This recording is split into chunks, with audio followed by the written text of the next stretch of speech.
as a way of giving you sort of a quick flyover history, we won't take long. I promise we won't take long, right, Dr. Bence? I've asked Dr. Bud Bence, who is has been a long time a resident church historian. He was the chair of the department at one time, vice president of academic affairs, dean over at Hope College, et cetera, et cetera. I've asked him to come give us a quick flyover history of the School of Theology and Ministry and the buildings around campus here and how we got to here. Okay. Bud? Let's start with the Tigris and Euphrates River. No, we won't go back. We won't go back that far.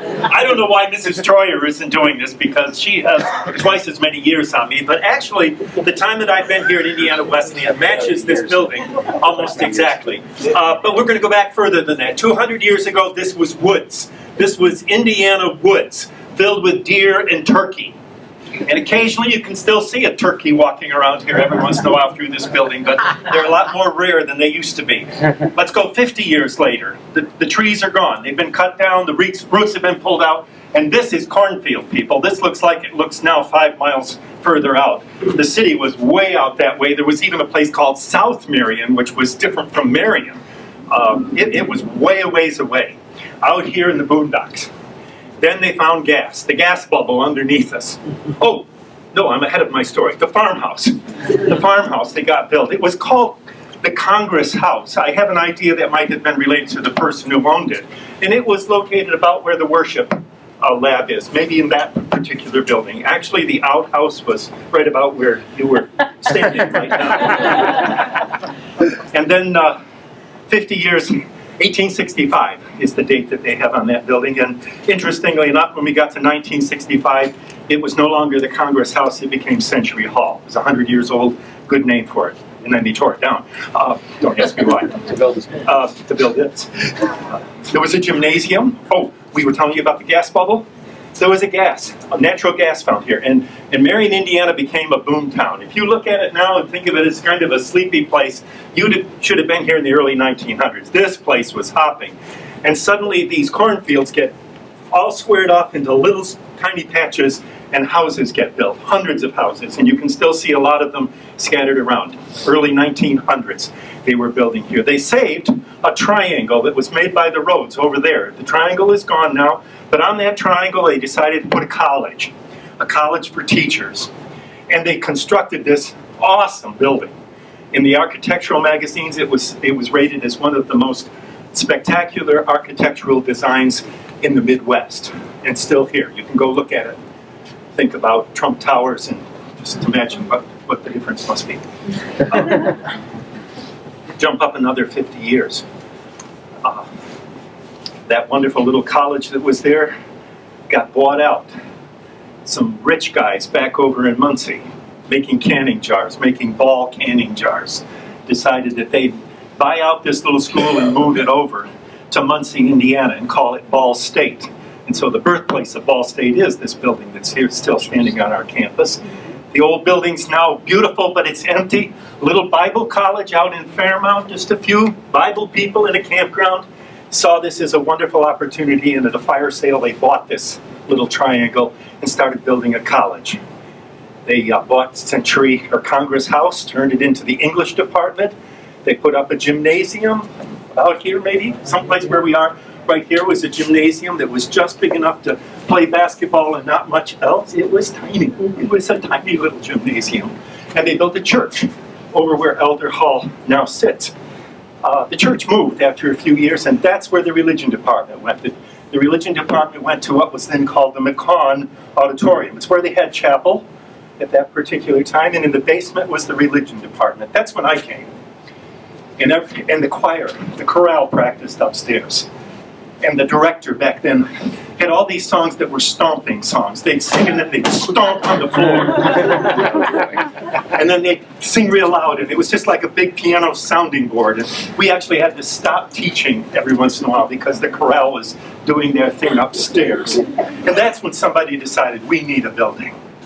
So Century Hall gets torn down just about the time I arrived. I remember the bulldozers were here within a week of the time I'm here.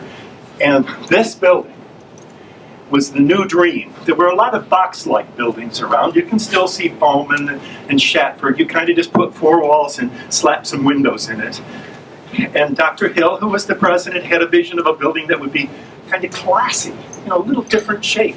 Has this big thing going up the top, out the roof, with a cross on the top of it. Talk to the man who put that cross up. He says, Dr. Bence, it's held up there by just 2 1-inch bolts. He says, if you ever get a big windstorm, that whole thing is going to come crashing down. He says, tell the students, if it's a windy day, get out of the building, because the cross is going to come right down. I think they fixed it when they did the retrofit.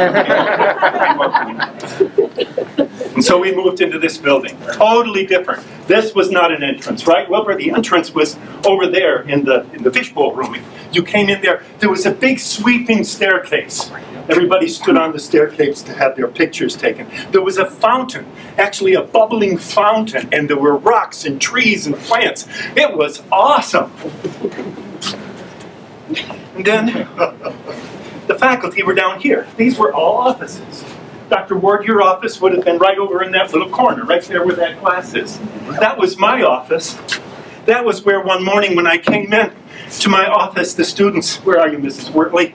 She let them in. She let them in with their key. And they'd taken all of the furniture and lifted up just high enough to put grass. I mean real grass, the kind you get at Lowe's over there. They sodded my whole office and then put plants and artificial trees in it. Terrible days back then. The students were so rebellious. That was 1984, this wonderful building. But then you hired Charlie Alcock. And Charlie says, I think we can do something better with this. And David, you were part of that group that said, well, this building needs a total retro. We need to do something totally different with it. So out goes the entrance, out goes the staircase, in goes a new entrance, faculty go upstairs, classrooms come downstairs. It's a change. They had a nice lobby like this originally designed, someone tells me, but some changes got made and suddenly it's this little tiny area where we're all standing over here. And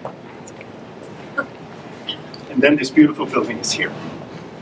Now the thing that puzzled me when they did that, actually, when they tore it down the day before they retrofitted it, they let the students trash the building. And do you remember they wrote over all the walls, got magic markers, said good things and bad things and things that we hope the paint never comes off these walls. And then they put it all back together. And I got reflecting on the fact that I came to this institution as a young faculty member when this building was brand new. And then they decided it was old and decrepit and needed a total retrofit. That's the day I decided to retire. I knew it was over. I was following the building. And now we've done this wonderful opening of space. It's very symbolic, isn't it?